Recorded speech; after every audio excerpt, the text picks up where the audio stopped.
nouvelle s'est répandue rapidement, amenant avec elle la consternation. Lorsque les Juifs entendent ce qui va se passer le 13e jour du 12e mois, ils pleurent et se vêtent de sac. C'est un signe de deuil. Ils cessent aussi de manger, ce qu'ils appellent jeûner. Parfois, si les gens veulent réellement passer du temps avec Dieu pour l'appeler au secours, ils jeûnent. Les Juifs savent que Dieu est le seul à pouvoir les sauver du désastre. Ces jours-là, beaucoup crient à lui pour l'appeler à leur aide. Ils savent que jadis, Dieu a entendu les prières de son peuple. Dieu est toujours le même. Quand ses enfants prient, il les écoute et il répond à leurs prières. Le psaume 3, verset 5, dit « De ma voix je crie à l'Éternel, et il me répond de sa montagne sainte. » Seuls les enfants de Dieu peuvent être sûrs que Dieu écoutera leurs prières et qu'il y répondra. Es-tu un enfant de Dieu? Pour cela, il faut que tu aies accepté le Seigneur Jésus comme ton sauveur et maître. Si c'est le cas, Dieu est ton Père céleste. Il aime entendre ta voix, il t'écoute toujours. Il est grand, puissant et sans cesse prêt à entendre ce que tu veux lui dire. Une nuit, cela devint très réel pour un garçon chrétien. Il vivait avec son père et sa mère dans une ferme isolée, loin de la ville. Ce soir-là, son père tomba gravement malade et sa mère demanda à son fils d'aller chercher le médecin. Il n'avait pas d'autre moyen de le prévenir. Le moyen le plus rapide était de se rendre en ville à cheval, mais le garçon avait peur de monter à cheval dans le noir. Sa mère insista, et finalement il demanda au Seigneur de l'aider. Il enfourcha son cheval et pria pendant tout le trajet. Dieu permit qu'il arrivât sain et sauf chez le médecin, qui put venir aussitôt. Ainsi son père fut soigné et se rétablit. Cette nuit-là, le garçon comprit vraiment que Dieu entend les prières de ses enfants, et il y répond. Les Juifs savent que dans ces très graves circonstances, ils ont absolument besoin de Dieu. Aucun problème n'est trop grand pour lui. Pas même le complot du méchant Haman. À l'intérieur du palais, Esther ignore totalement ce que trame Haman. Elle n'a pas appris le malheur qui frappe son peuple. Et bien sûr, elle n'a jamais dit à personne qu'elle est juive. Mais un jour, ses servantes lui apprennent une nouvelle qui la bouleverse. Reine Esther, il s'est passé une chose qui rend les Juifs très tristes. Ils semblent terrifiés. Ils ont mis des sacs et se sont assis sur des cendres. Même Mardochée est près du palais, revêtu d'un horrible sac.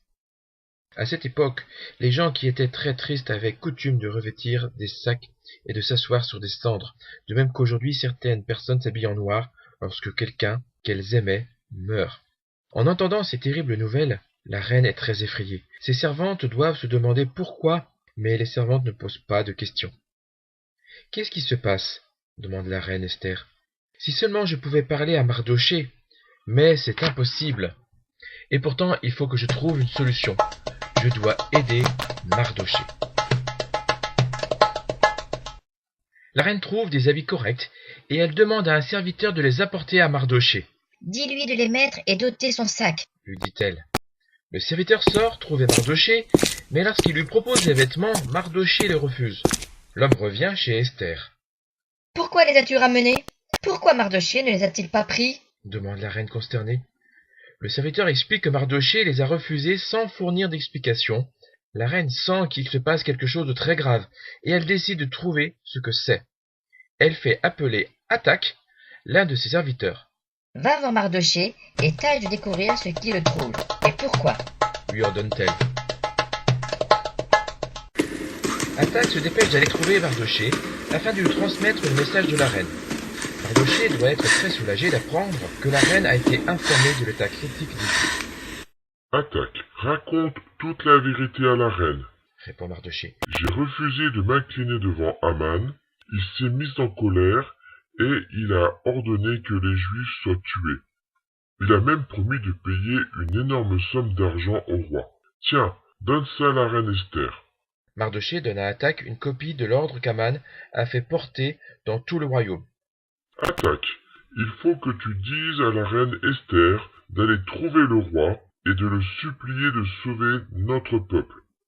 Fais-lui bien comprendre que c'est important. » Attaque ne prend pas le temps de poser des questions. Il se précipite dans le palais où Esther l'attend anxieusement. « Reine Esther !» bafouille Attaque. C'est affreux. Mardochée et tous les Juifs doivent mourir le 13e jour du 12e mois. Regarde, dis ceci, c'est Mardochée qui te l'envoie. » Dès qu'elle lit ces lignes, la reine devient très triste. Attaque se demande sans doute pourquoi. « Reine Esther, continue-t-il. il faut que tu ailles trouver le roi Assuérus pour le supplier de ne pas tuer les Juifs. Mardochée l'a dit. Non, non, c'est impossible. S'exclame la reine, choquée et effrayée.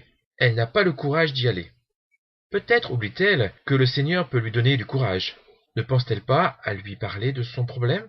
Le Seigneur Jésus est ton sauveur. Tu es donc un enfant de Dieu et tu peux expliquer tes craintes à ton Père. Invoque-moi au jour de la détresse, et je te délivrerai, et tu me glorifieras.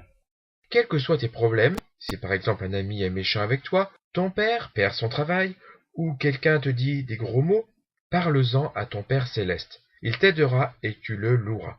N'oublie pas de parler à Dieu de tes soucis et de tes besoins lorsque tu as peur. Il semble qu'Esther a oublié de le faire, Attaque. dit-elle. Tu dois aller immédiatement trouver Mardochée pour transmettre ce message. Chacun sait que tous ceux qui s'approchent du roi dans la cour intérieure, sans être convoqués, doivent mourir, sauf si le roi leur tend son sceptre d'or. Un sceptre est une sorte de bâton qui appartient au roi et qui montre qu'il a le pouvoir et le droit de gouverner, C'est la loi. poursuit Esther. De plus, Attaque explique bien à Mardochée que je n'ai pas été invité à me rendre auprès du roi depuis 30 jours. Esther ne voit que les problèmes qui lui paraissent insurmontables. Mais lorsque tu as de gros ennuis, rappelle-toi que Dieu est tout-puissant. Rien n'est trop difficile pour lui. Il a tout pouvoir et peut faire tout ce qu'il veut. Or, si Jésus est ton sauveur, Dieu est ton Père céleste. Il est aussi celui d'Esther, mais à ce moment-là, elle pense tellement à ses problèmes qu'elle oublie de se tourner vers lui. Attaque retourne vers Mardochée. Esther se dit probablement que son cousin la comprendra. En rejoignant Mardochée, Attaque lui répète les paroles de la reine. Cela fait maintenant 30 jours qu'elle n'a pas été convoquée par le roi. Conclut-il. Le message de la reine est clair. Il lui est totalement impossible de parler au roi. Mais Mardochée ne se laisse pas décourager aussi facilement, Attaque. dit-il d'un ton ferme. Tu dois transmettre ce message à la reine. Esther, ne pense pas que tu échapperas juste parce que tu vis dans la maison du roi. Si tu ne lui dis rien, les Juifs seront tout de même sauvés. Mais toi et ta famille, vous serez tués. Du reste, c'est sans doute pour faire face à cette situation que tu es devenue reine. C'est l'occasion ou jamais de sauver ton peuple. Mardochée désire qu'Esther se souvienne que Dieu a des plans pour ses enfants. N'est-elle pas dans le palais parce que le Seigneur l'a prévu? De retour au palais, Attaque raconte tout à Esther. Elle est absolument terrorisée à l'idée de se rendre auprès du roi sans y être invitée. Mais elle décide courageusement d'essayer de sauver son peuple, même si elle doit y laisser la vie. Elle fait dire à Mardochée: Rassemble tous les Juifs dans la ville et jeûnez pour moi. Ne mangez et ne buvez rien pendant 3 jours. Dans le palais, mes servantes et moi ferons de même. Ensuite, je me rendrai auprès du roi, et si je dois mourir, je mourrai. Esther sait qu'elle a besoin de l'aide de Dieu. Toi qui es chrétien, tu as besoin que le Seigneur t'aide sans cesse, n'est-ce pas? À l'école, tu es peut-être le seul chrétien de ta classe, et tu trouves qu'il est très difficile de vivre pour Dieu. Parle-en à ton Père céleste. Il veut que tu le fasses, et il a promis de t'aider. Peut-être as-tu chez toi un problème que tu ne peux partager avec personne. Tu peux le confier au Seigneur. Cela l'intéresse, et il peut t'aider. Qu'il s'agisse de petits ou de gros soucis, explique-les à Dieu. Souviens-toi du verset biblique. Invoque-moi au jour de la détresse, je te délivrerai et tu me glorifieras. Psaume 50:15. Dieu est si grand et si puissant que rien n'est trop difficile pour lui. Il entend les prières de ses enfants et il y répond. C'est pour cela qu'Esther et son peuple savent qu'ils doivent appeler au secours. Lorsque Mardochée entend la nouvelle, il fait ce qu'Esther lui a demandé, et pendant 3 jours les Juifs jeûnent et prient. Oui, ils ont grand besoin de l'aide de Dieu. Comme Esther ne peut pas quitter le palais pour jeûner et prier avec les autres, elle rassemble ses servantes et elle demande à Dieu, le seul qui soit plus puissant que le roi d'Assuérus, de lui venir en aide. Au bout de 3 jours, elle revêt sa robe royale et pénètre dans la cour intérieure, comme elle doit avoir peur. Une fois arrivée là, elle attend, son cœur cesse presque de battre. Va-t-elle être mise à mort, ou le roi lui tendra-t-il son sceptre d'or? Elle attend, et guette l'arrivée du roi, en retenant son souffle. Le roi Assuérus voit sa jolie reine, et son cœur s'émeut. Et alors, il lui tend le sceptre d'or. Esther peut s'avancer pour lui parler. Dieu a entendu le cri de son peuple, il entend toujours ses enfants lorsqu'ils s'adressent à lui. Nous avons auprès de lui cette assurance que si nous demandons quelque chose selon sa volonté, il nous écoute. Parfois il n'agit pas comme nous le souhaiterions, mais il fait toujours ce qui est le mieux. Comme c'est merveilleux d'être un enfant de Dieu et de savoir qu'il promet d'écouter et d'exaucer nos prières, tout comme il a entendu celles de son peuple autrefois. Que dit Esther au roi? Elle fait une chose stupéfiante. Mais il faudra attendre 15 jours pour la découvrir. Toi qui es chrétien, n'oublie jamais que ton Père céleste entend les prières et y répond. Prends-tu le temps de lui parler chaque jour? Lui expliques-tu tes problèmes? Lui demandes-tu de sauver tes amis ou ta famille qui ne connaissent pas le Seigneur Jésus?